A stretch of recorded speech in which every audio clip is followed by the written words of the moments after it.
Irmãos, alunos, vamos continuar então a nossa aula sobre política e cosmovisão cristã. Na primeira parte, tivemos a interrupção do vídeo por causa de memória, mas retomando o assunto, nós estávamos falando da história bíblica e da história pós-bíblica a respeito do governo, a respeito de política. E nós colocamos no vídeo passado, na primeira parte da nossa aula, na parte A, que a princípio a lei, a manutenção da lei e a aplicação das punições em caso de alguma falta, de algum dano, era aplicado ficava a cargo das próprias pessoas. Isso nós podemos observar em Gênesis, capítulo 9, versículo 6, que diz o seguinte: se alguém derramar o sangue do homem, pelo homem se derramará o seu, porque Deus fez o homem segundo a sua imagem. Então, uma autorização para que o próprio homem se vingasse, aplicasse uma punição a respeito de um agressor. Então, por exemplo, se alguém era assassinado, cabia ao seu pai, ao seu irmão, ao seu grupo familiar fazer a retribuição desse mal. Então, e nós percebemos como isso se tornou bastante caótico, né? E depois, um segundo período de teocracia, governo do Senhor estabelecido sobre Israel, a partir da libertação de Israel do Egito. Um terceiro momento, nós trabalhamos na aula passada, foi quando ali em 1 Samuel nós vemos o povo pedindo que fosse governado por um rei, e Deus estabeleceu reis para governar em Israel, né? Antes disso, no período da teocracia, o sistema era um sistema tribal e era dirigido pelos juízes. Depois passou-se a um sistema central e o governo estava nas mãos de um rei, né? Um sistema central de regência tributário e de imposição de leis pelo rei. Já o Novo Testamento, depois nós temos um período intertestamentário, né? Um período entre o Antigo e o Novo Testamento. Entre o Antigo e o Novo Testamento existe uma lacuna na história bíblica a respeito dos acontecimentos, mas a história bíblica retorna no Novo Testamento mostrando que o povo havia, em certa medida, se fragmentado, né? Nós vemos Israel dividido entre judeus e samaritanos, e as regiões ali divididas, tradições culturais, religiosas e políticas diferentes, principalmente entre judeus e samaritanos. E a história bíblica retorna mostrando Israel sob o domínio romano. E a igreja em situação de perseguições, prisões e martírios, né? A partir do momento em que Cristo veio para nos salvar, e ele é morto e ressuscita, nós entramos no período da igreja antiga, da igreja primitiva, que é o período da igreja apostólica. E aí os cristãos, eles são considerados inimigos públicos, inimigos do Estado, e aí sofrem perseguições, prisões e martírio. A interação política, no sentido de participação ou influência no governo, era praticamente nula. Depois, com o avançar da história, o cristianismo ele vai se expandir e começar a ter influência na sociedade, né? Principalmente dentro do Império Romano, muitas pessoas se converteram, e tanto da classe baixa, quanto entre os pobres, os trabalhadores, quanto pessoas da classe mais alta. E aí no século IV, sob o imperador Constantino, após muitas perseguições, após duras perseguições, né? Inclusive o imperador que antecedeu Constantino, ele chegou a declarar que havia exterminado da face da terra os cristãos, mas é claro que isso não aconteceu e nunca acontecerá, porque existem promessas bíblicas, promessas de Deus para o seu povo. E aí, no século IV, sob o domínio de Constantino, o cristianismo é declarado a religião oficial do Império Romano. E apesar da perseguição aos cristãos ter, a partir desse momento, se estagnado, se paralisado, já que a religião passou a ser a religião oficial, nós vemos um sincretismo religioso, né? A cultura e a religião romana, extremamente pagã e idólatra, ela começa a ter influência sobre o cristianismo, e aí nós temos o sincretismo, que é uma mistura, né? Uma mistura. Daí surgiram, por exemplo, a adoração aos ídolos, aos santos, que nós vemos no romanismo, né? No catolicismo romano até hoje. E até chegarmos a uma sétima etapa dessa história, dessa evolução histórica, né? Só lembrando, a primeira etapa, governo do homem pelo homem; a segunda etapa, a teocracia, após a libertação de Israel do Egito; a terceira etapa, o estabelecimento de um rei, né? A transição do sistema tribal para o sistema central, sistema regente, sistema tributário; o período intertestamentário; o Novo Testamento, que é o início do Novo Testamento, período do Novo Testamento e da Igreja Primitiva, que é um período de perseguição. Depois, no sexto período, que o cristianismo passa a ser a religião oficial do Império Romano, e chegamos a um sétimo período, que é o período da Reforma Protestante. A Igreja institucional, que era a Igreja Romana, a Igreja Católica Romana, estava marcada pela promiscuidade do poder e as questões eclesiásticas definidas e sobrepostas ou subordinadas às atividades políticas dos governantes. Então, a Igreja, nesse período, ela se transformou numa instituição política, numa instituição que servia ao governo, deixou de ser uma instituição que servia a Deus, que servia ao povo, que servia ao próximo, e passou a ser uma instituição que servia a si mesmo, né? Começou a acumular bens, começou a disputar o poder, a ter influência sobre os governos. E aí a reforma protestante, a reforma do século XVI, veio para, entre outras coisas, romper com essa questão, com essas questões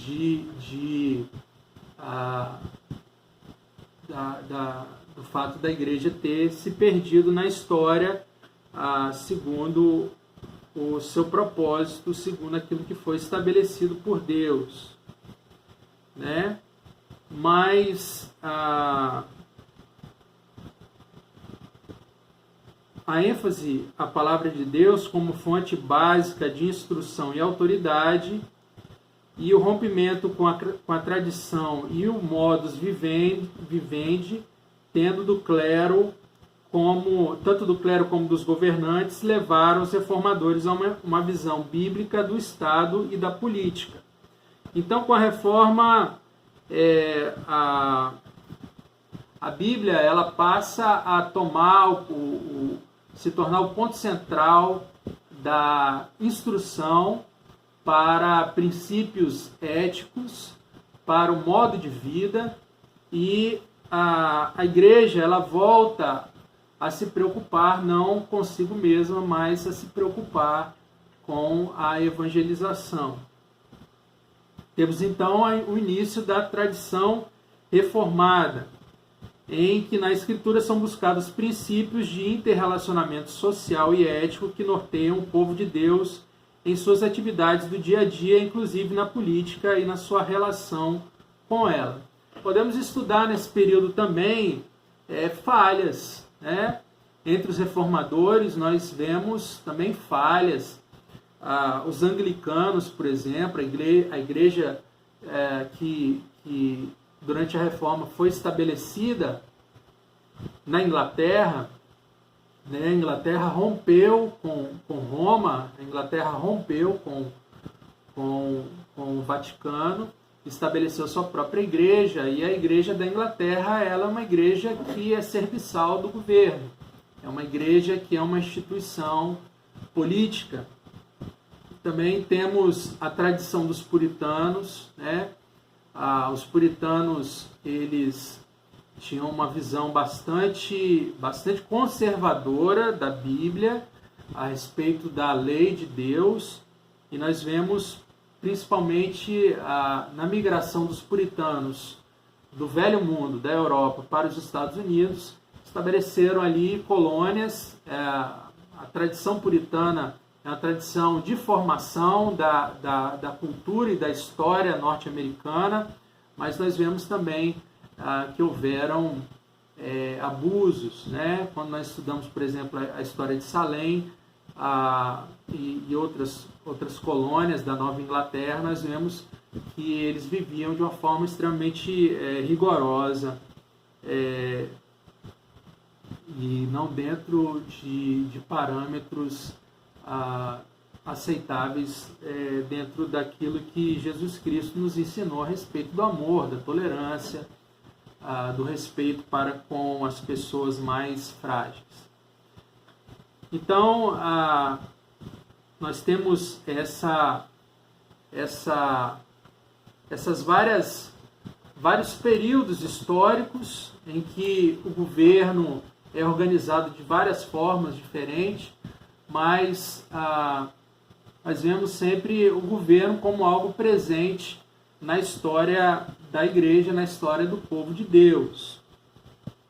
E aí nós passamos a retirar do texto bíblico, principalmente, alguns ensinamentos a respeito do nosso relacionamento, como deve ser o nosso relacionamento como cristão com o poder, com o Estado, com o governo, né? E aí nós temos ensinamentos principalmente de João Batista, de Jesus e do apóstolo Paulo. Falando a respeito de João Batista e o governante, em Lucas 3, de 19 a 20, lemos como o governante foi um dos alvos da pregação de João Batista. Então a Bíblia fala muito a respeito do governante. A Bíblia mostra que quando o governante é corrupto, o povo sofre.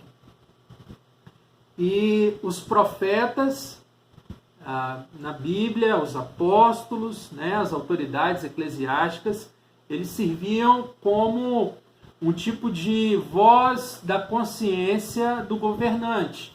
Eles eram levantados para exortarem os governantes a se manterem no caminho aceitável aos olhos de Deus. Então, em Lucas 3, 19 a 20, nós vemos um enfrentamento inevitável. Nós vemos João Batista repreendendo, exortando duramente Herodes. Também em Marcos 6, 17 a 20, nós vemos o profeta também repreendendo duramente Herodes, que era uma autoridade romana, pelo fato dele estar cometendo adultério com a mulher do irmão. Então, Herodes cometia adultério com a sua cunhada. E João Batista o repreendeu, dizendo: não te é lícito ter a mulher do teu irmão. E por isso, nós conhecemos a história. João Batista foi aprisionado e depois ele foi assassinado. Mas não deixou de cumprir a sua obrigação como cristão e como profeta de denunciar a vida pecaminosa que Herodes levava. E, como nós sabemos, né, os governantes, eles são influência para o povo. Então, se o governante vive uma vida dissoluta, vive uma vida pecaminosa, vive uma vida incorreta, isso é uma forte influência para que o povo também viva uma vida pecaminosa, incorreta e dissoluta. O segundo ponto que nós destacamos a respeito do ministério de João Batista em relação ao governo é sobre responsabilidade e tranquilidade. Temos a responsabilidade de manter uma visão crítica dos governantes, sem colocar panos quentes nos problemas morais e de justiça dos quais tomamos conhecimento. Muito pelo contrário, né? Nós temos que colocar diante de todos aquilo que é praticado, que não está de acordo com a palavra de Deus. Respeito e obediência não significa apoio apaixonado ao ponto de abrirmos mão da nossa identidade como povo de Deus. E aqui é algo muito contemporâneo, algo muito dos nossos dias. A lição diz que com frequência vemos entre os crentes uma postura cega, de paixão política, a defesa ardente desse ou daquele político, fechando os olhos às suas deficiências administrativas e morais e magnificando as do oponente. Outras vezes a paixão política leva a discussões e divisões no seio da igreja e até da família. Obviamente que como votantes, ou seja, como eleitores, temos que fazer escolhas, mas elas não devem, número 1, cegar a nossa percepção ética. E número 2, causar dissensões e facções entre os irmãos. E aí uma referência a Filipenses capítulo 2, versículo 3. Nada façais por partidarismo ou vanglória, mas por humildade, considerando cada um os outros superior a si mesmo. Então nós temos que respeitar a liberdade de escolha dos nossos irmãos. Não devemos fazer nada por partidarismo, ou seja, tomando parte desse ou daquele pensamento político ou desse ou daquele grupo para poder atacar, para poder viver em discórdia com os nossos irmãos em Cristo. Muito pelo contrário, nós temos que viver de uma forma pacífica e tolerante, cada um defendendo as suas ideias, mas aberto para discutir todas as questões a respeito do governo, do Estado, a respeito de política, à luz do que nos ensina o Evangelho de Cristo, né? Resumindo, devemos ter ciência de nossas responsabilidades como cidadãos e tranquilidade em nossas atividades na sociedade, que devem ser desempenhadas com o senso mais alto de justiça, honestidade e propriedade. É muito importante, meus irmãos, que nós, como cristãos, nos interessemos por questões políticas, que nós nos interessemos por eleger bons governantes e também nos colocarmos à disposição de participar do governo. Eu mesmo sou servidor público, participo do governo e, assim fazendo, procuro levar para dentro do governo as questões éticas e morais que eu aprendi como cristão. Lucas, capítulo 3, versículo 10 a 14, vai nos dizer o seguinte: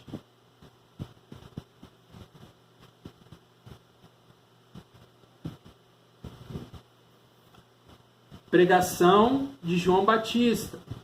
Então as multidões o interrogavam dizendo: que havemos, pois, de fazer? Olha a resposta de João Batista a respeito de como as pessoas deveriam demonstrar o seu arrependimento e o seu compromisso com Deus. Respondeu-lhes: quem tiver 2 túnicas, reparta com quem não tem, e quem tiver comida, faça o mesmo. Ou seja, primeiro, pratiquem a caridade,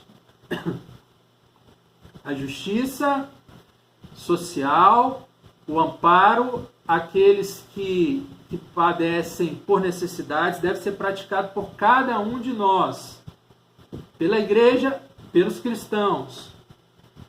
Segundo, foram também os publicanos, que eram aqueles que no tempo de João Batista cobravam os impostos. Foram também os publicanos para serem batizados e perguntaram: mestre, o que havemos de fazer? Respondeu-lhes: não cobreis mais do que o estipulado, ou seja, não sejam corruptos e gananciosos. Vocês querem mostrar arrependimento? Vocês querem mostrar que vocês têm compromisso com Deus? Não sejam corruptos, não sejam gananciosos. Também soldados lhe perguntavam: e nós, que faremos? E eles lhes disse: a ninguém maltrateis, não deis denúncia falsa e contentai-vos com o vosso soldo. Ou seja, cumpram as leis, não sejam corruptos nem gananciosos. Muito interessante essa questão da pregação de João Batista, porque João Batista não disse para nenhum deles deixar a sua profissão, se tornar um missionário, se tornar um pregador do Evangelho. Ele fala: cada um de vocês, no que vocês fazem como profissão, cada um de vocês, no que vocês fazem como cidadão, deem bom testemunho, não sejam corruptos, não sejam gananciosos, não maltratem as pessoas, amparem as pessoas menos favorecidas.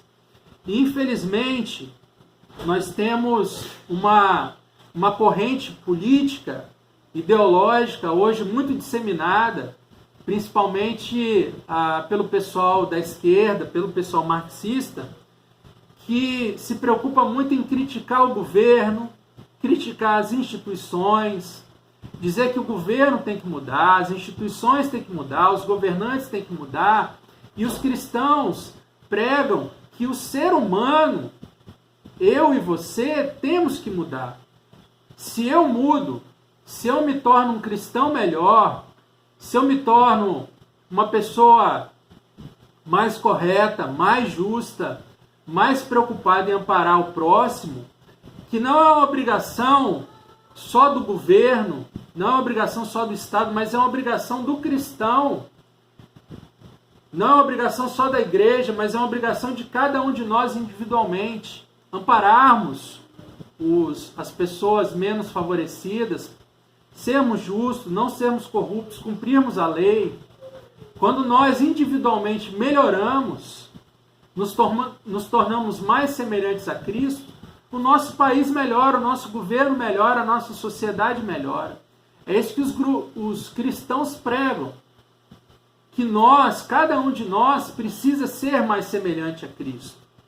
É claro que nós também temos que fiscalizar e cobrar para que as instituições elas sejam aperfeiçoadas. Mas as instituições são feitas de pessoas. E quanto mais pessoas com caráter cristão possam participar das instituições, melhores elas serão. Mas existe hoje um grupo, uma ideologia muito forte que diz que o problema do mundo, o problema do país, o problema da sociedade não são as pessoas, são as instituições. Só as instituições que têm que mudar. Só os políticos que têm que mudar. Só os governantes que têm que mudar. Quando, na realidade, cada um de nós, individualmente, precisa mudar e se aperfeiçoar como cristão. essa a mensagem de João Batista. Nas próximas aulas, nós vamos continuar falando do tema política e cosmovisão cristã, né? Temos talvez mais 2 ou 3 aulas a respeito desse assunto.